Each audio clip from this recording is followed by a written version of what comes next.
Now, Nigerians have started hailing the Supreme Court's judgment, which affirmed the victory of President Bola Tinubu in the February 25 presidential election, describing the judgment as a victory for democracy.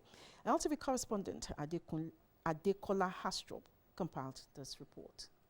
The verdict of the Supreme Court ruling upholding the earlier appellate court ruling reaffirming the election and victory of Bola Ahmed Tinubu as the duly elected president of Nigeria is eliciting comments.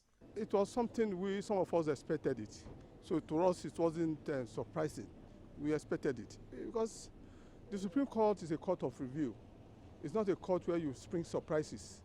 It's not a court where you bring new evidence. You can't start all over again. So it's just to review what the trial court has passed judgment on. As far as I'm concerned, the judgment is just the restatement of the law. I'm a legal practitioner. I have no time for the rancorous politics of Nigeria. So to the extent of the law, that judgment was not unexpected. It was not unexpected. It's just stating the law.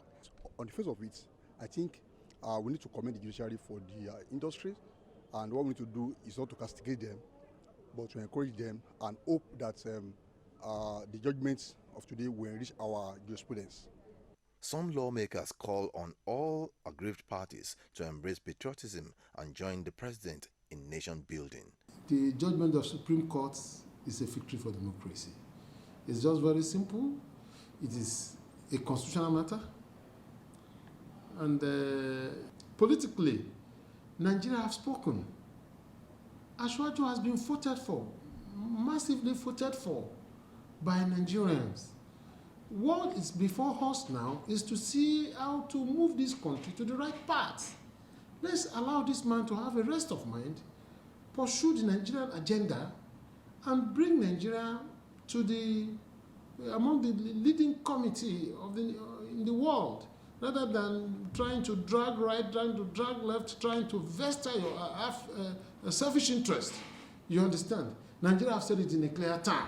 I think it's the first of its kind that we have, a president who went through the process from the primaries that fought rigorously all the way to the general elections, and then through the legal battles, and today he has been vindicated as the president of Nigeria, and I congratulate him. You would have mixed reaction because there are always interest in politics.